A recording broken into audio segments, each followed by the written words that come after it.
सात गो कोठरिया दीनानाथ सात गो के मार सात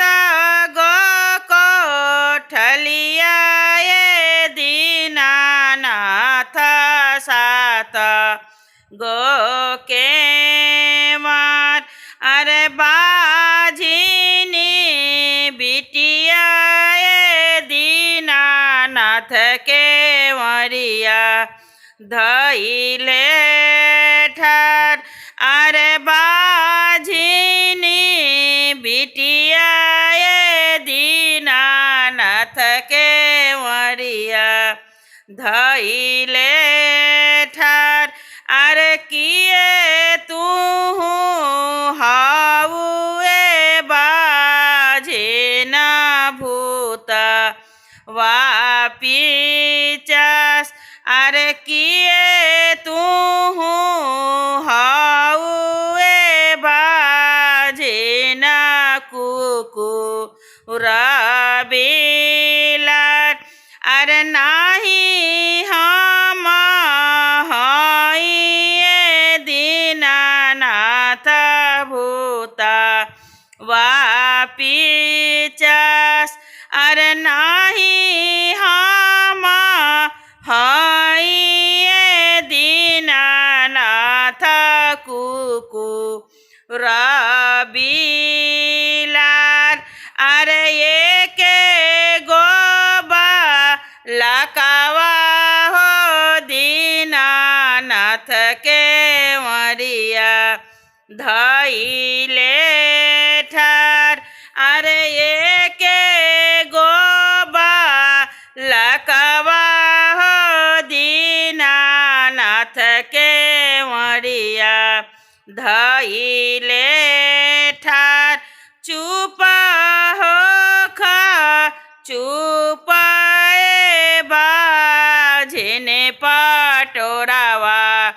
लोरावा पोच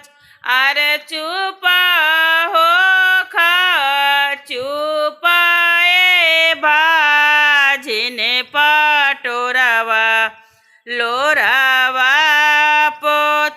अरे आजू के रिसवाए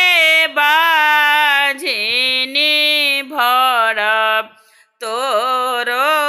गोद अरे आजू के रिसवाए बाझिनी भरब तोरो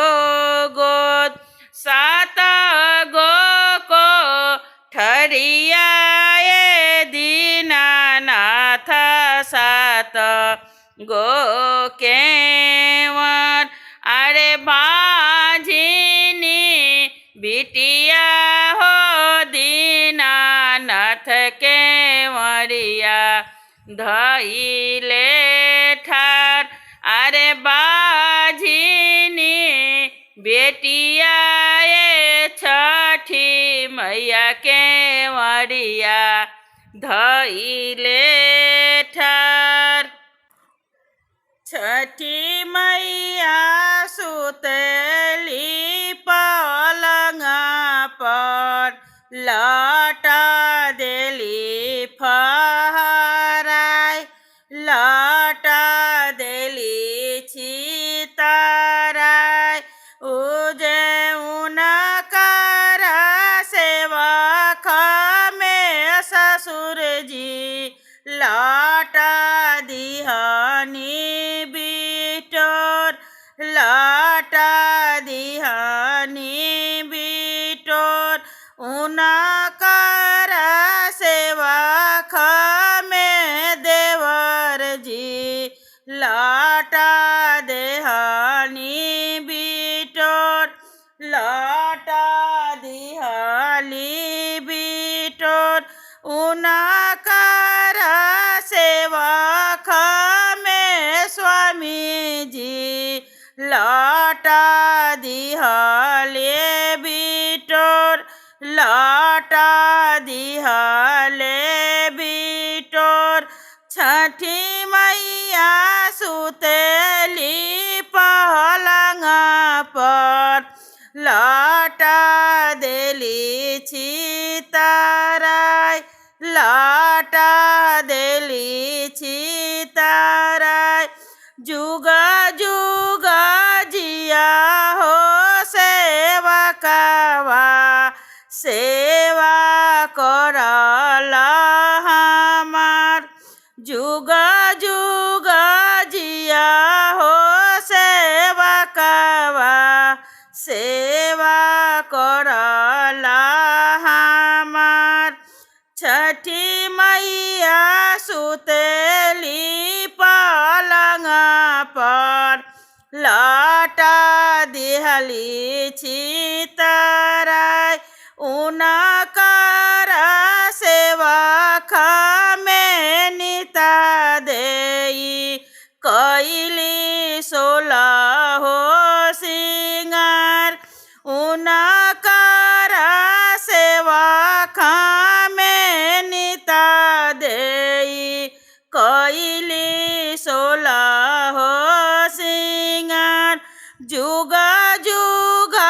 बढ़ाए हवतवा अमर रहो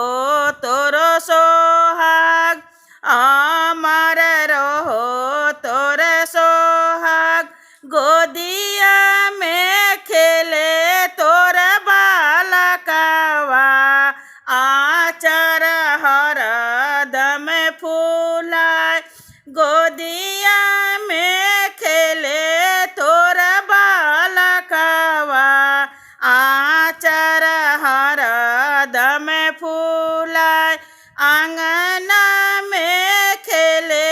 तोहर बेटिया आंगन खुशी से फैलाय आंगन खुशी में फैलाय छठी मैया सुतेली पलंग पर लाटा दिहली लहराई चल